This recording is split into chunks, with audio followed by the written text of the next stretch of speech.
അധികൃതരുടെ അനാസ്ഥയിൽ അവഗണന നേരിടുന്ന ശുദ്ധജല തടാകമാണ് കാസർഗോഡ് ജില്ലയിലെ തീർത്ഥങ്കര ശുദ്ധജല തടാകം.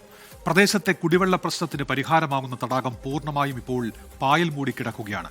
ടൂറിസം വികസനത്തിനുൾപ്പെടെ സഹായകരമാകുന്ന ശുദ്ധജല തടാകം ശുചീകരിക്കണം എന്നാണ് പ്രദേശവാസികളുടെ ആവശ്യം.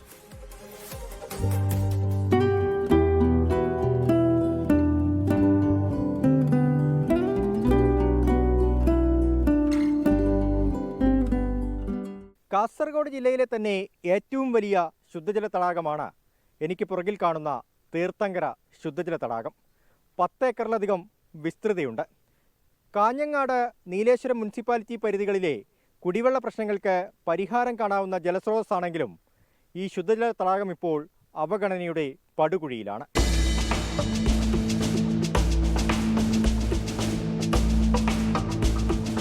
അറബിക്കടലിന് അടുത്തായിട്ട് പോലും ഉപ്പിൻ്റെ അംശം തീരെയില്ലാത്ത വെള്ളമാണ് തീർത്ഥങ്കര ശുദ്ധജല തടാകത്തിലേത്. പണ്ട് താമര കൊണ്ട് സമ്പന്നമായിരുന്ന തടാകം ഇപ്പോൾ പായൽ മൂടിയ നിലയിലാണ്. കാർഷികാവശ്യത്തിനും മീൻ വളർത്തുന്നതിനും തടാകം ഉപയോഗിച്ചിരുന്നെങ്കിലും ഇപ്പോൾ അതിനും അനുമതിയില്ല. 11 ഏക്കറോളം വിസ്തൃതിയിൽ വ്യാപിച്ചു കിടക്കുന്ന തീർത്ഥങ്കര ശുദ്ധജല തടാകം നിലവിൽ കേരള കാർഷിക സർവകലാശാലയുടെ അധീനതയിലാണ്. പടന്നക്കാട് കാർഷിക കോളേജിന്റെ നേതൃത്വത്തിൽ തടാകത്തിലെ പായൽ നീക്കാൻ ശ്രമം നടത്തിയെങ്കിലും അത് പൂർത്തീകരിക്കാൻ കഴിഞ്ഞില്ല. തടാകത്തിനോട് ചേർന്ന് കിടക്കുന്ന കാഞ്ഞങ്ങാട് നീലേശ്വരം മുനിസിപ്പാലിറ്റി പരിധികളിലെ കുടിവെള്ള പ്രശ്നങ്ങൾക്ക് പരിഹാരം കാണാൻ വെള്ളം ശുചീകരിക്കുന്നതോടെ സാധിക്കും.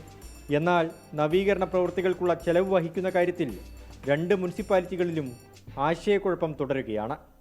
ശരിക്കും വെച്ചാൽ ഒരു 10-60 ലക്ഷം രൂപ മത്സ്യം വിൽക്കാൻ ഇതിൽ ഒരു കൊല്ലം നന്നായിട്ട് വളരും. അതിന് എല്ലാ സാഹചര്യവും ഉണ്ട്. അത്തരം സ്ഥലമുണ്ട്. താമര മറ്റു സസ്യങ്ങൾ എല്ലാം ഉണ്ടല്ലോ.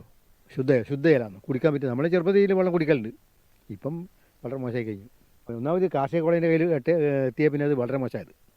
മുനിസിപ്പാലിറ്റിക്ക് ചെയ്യാൻ വേണമെങ്കിൽ പക്ഷേ അവർ ലാഭമാണ് നോക്കുന്നത്. മുനിസിപ്പാലിറ്റി ഇതിലെന്ത് കിട്ടും? അപ്പോൾ കുറേ ചിലവിട്ട് അത്ര പേർ കിട്ടിയില്ലെങ്കിലോ ഇല്ല പേടിയാന്ന്. അപ്പോൾ അവർ ഇടപെടുന്നില്ല.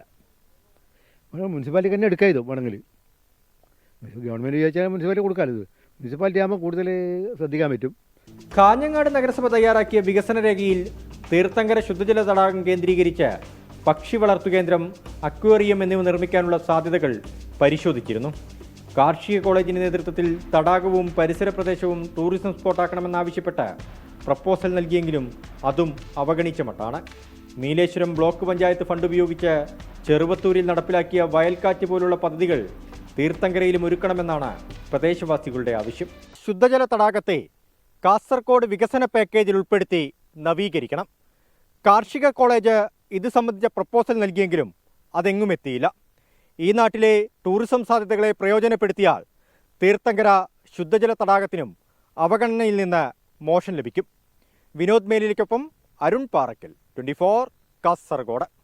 ലോകത്തെവിടെയായാലും ഏത് സമയത്തും 24 വാർത്തകളും ഓഗ്മെന്റഡ് റിയാലിറ്റി പാക്കേജുകളും എക്സ്പ്ലെയിനറുകളും വിശദമായി കാണാൻ ഞങ്ങളുടെ യൂട്യൂബ് ചാനൽ നിങ്ങൾക്ക് സബ്സ്ക്രൈബ് ചെയ്യാം.